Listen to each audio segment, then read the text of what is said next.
How did I hear about Stella Walsh? She introduced herself to me.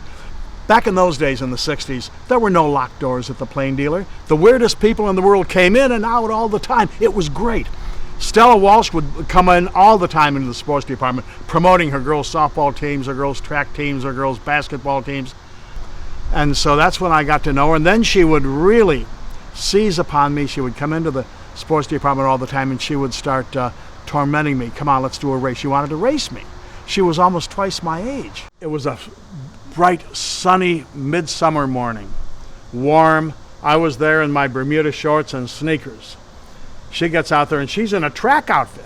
She might have worn, this might be the same track outfit she wore in the Olympics for all I know. She looked ready to go. And all of the girls on her track team were there.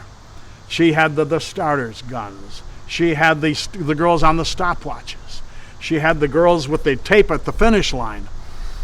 And she had starting blocks. She had spiked track shoes on a cinder track.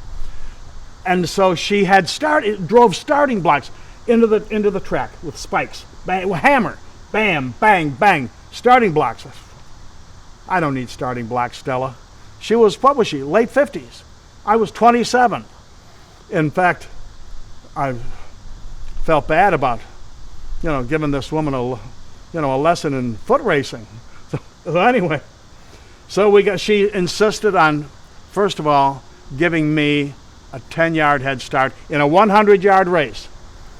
So, okay, I accept the 10-yard head start.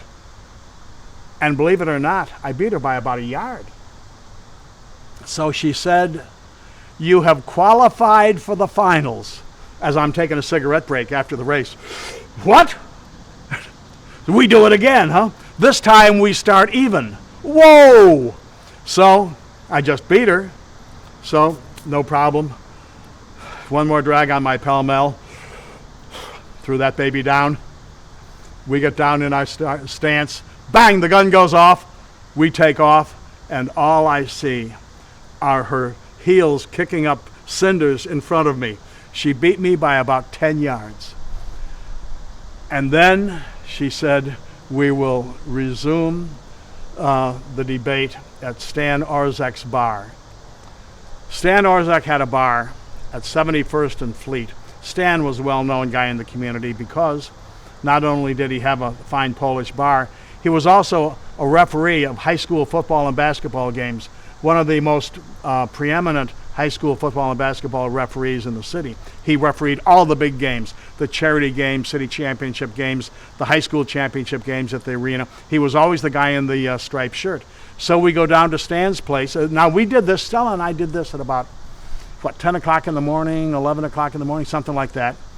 And so by noon, we are sitting at the bar at Stan Orzek's Tavern.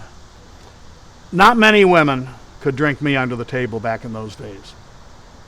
Not many men could drink me under the table back in those days either. I was strong in that department. And she did it. Once again, she beat me into the dust. And so I had to doff my cap. And that was the first day I spent with Stella. Memorable day. And we were chums for the rest of her life.